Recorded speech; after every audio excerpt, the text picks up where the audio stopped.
The Astros last night, what a win. This is a team that is now red hot. JP France, the story to me last night, BK, 7 strong innings. His ERA is now down at 2.87 in 14 starts. And it's interesting because if you look at JP France's home road splits, he's been much better on the road. Last night, it didn't matter where the game was because he was dominant against a really good Rangers team that can obviously hit the ball a ton. And for the Astros to go out there and win and now get the division lead down to just a game, I mean, you got to be feeling great about this Astros team, what they've been able to do these last 2 games. The legend of JP France just keeps on growing. He is the story of this Astros pitching staff this year. He may be the story of the entire Astros team in 2023. I mean, you could argue this guy has been the savior of the 2023 Astros season. You said it, the story from last night, he was remarkable. 7 innings, gave up just 1 run. It was unearned, gave up only 5 hits. And that was the biggest start of JP France's career to date. That is the closest thing to a playoff game that you are going to get in the month of July. Hell, that felt like the closest thing to a playoff game you're going to get in the regular season in general. And JP France freaking delivered against the best offense in baseball, too. His stuff was remarkable. He was hitting every inch of the strike zone. He kept the fastball and the cutter up. He painted the corners with the curveball. He kept the changeup low in the zone. He just had pinpoint command of his pitches last night. He was masterful on the mound, and he just continues to get the job done for this Astros team. And you wonder, obviously I still hope that the Astros make an addition to their rotation by the trade deadline. But if JP France is going to be relied upon to fill out some sort of role in the postseason, and you feel a lot more confident that he can get the job done based on what he's done lately, but especially based on what he's done last night. Dusty Baker, after the game last night, this was the Astros skipper on JP France's spectacular outing. Above it all, JP France pitched another outstanding ball game. He had his command. He had his good breaking ball, had a changeup, and him and Maldi were good together. I mean, that's the key. This is a high-powered offense over there, even though they have Sager out, and you can see how quickly they can strike like they did in the 9th inning. So, pitching is key. Slipping in him and Maldi had the great relationship together. Look, JP France has been awesome, man, and we've talked a lot about him on this show. I said going into the All-Star break, he'd be the number 2 in my rotation at that point, given the struggles of Christian Javier at the time, and maybe he's kind of righted the ship a little bit with his most recent outing. But you look at this guy and what he's been able to do, he's in the playoff rotation now. Like, to me, it's not like, oh, is he? He definitely is. It's just a matter of, is he pitching game 2 or is he pitching game 3? Pending the Astros making a big splash or whatnot, I don't see how you don't give this guy an opportunity. He's been great, and he continues to step up in big spots. And against the Rangers last night, battle for the top of the division, that says a lot that he can go out there and give you 7 shutout innings. You kidding me? How about the Craig Sager shout-out from Dusty Baker there? I'm not sure who the Sager was that he was talking about not being in the lineup last night, but I guess paying tribute to the late, great sideline reporter for TNT. Thought that was interesting. Do you think Bob Seger is related to Corey Seager? You think Dusty Baker gets that confused at all? No. Well, it wouldn't surprise me if he got that confused, but I don't think those two guys are related, considering their last names are spelled differently. But I got to look that up. Are they spelled differently? Yeah. Oh. Yeah. Well, that's disappointing. It is indeed disappointing. JP France, for as good as he's been, he's going to have to continue pitching like this or very close to this to assure himself a spot in the postseason rotation. I think Hunter Brown would get the nod over JP France right now. Now, right now, the Astros only have 4 starters that you deem worthy of a playoff rotation spot. Well, we know Jose Urquidy's coming back relatively soon, and I expect them to add somebody at the trade deadline. So if JP France keeps pitching like this for the last couple of months of the season, then yeah, the Astros are going to have no choice. They're going to have to put JP France in the playoff rotation.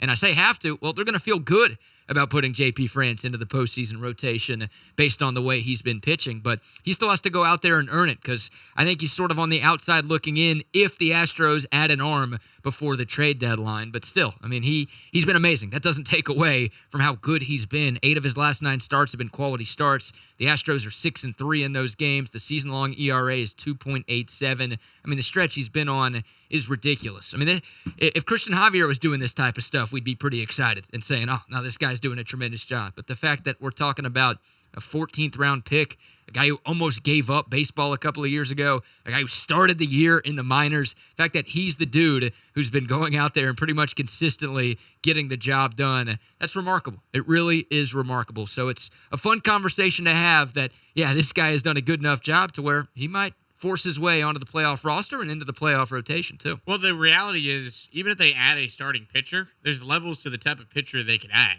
Right, if they're just bringing in like an innings eater, as Dana Brown has said publicly, would be someone they're looking for. Well, an innings eater might not be a better pitcher than what JP France is giving you. So that innings eater might be in the bullpen, maybe plays a role in some capacity in a playoff rotation, but I don't know if they're necessarily starting. I think right now you could argue JP France has been their second best pitcher all year. Yeah. And it's no longer to me a fluke. When you go out there and do what he did last night, I think it's an unlikely story, but it's a real story. And sometimes this happens in baseball where a guy could seemingly come out of nowhere and give you something. And JP France is giving the Astros more than anyone could have ever imagined. And they've needed it, man. Where would this team be without the guy? He's got a 2.87 ERA in 14 starts. You kept waiting for like the other shoe to drop. It hasn't happened. And I think he's the real deal. I'm not going to sit here and tell you he's, the next Framber Valdez or he's, prime Justin Verlander or Garrett Cole.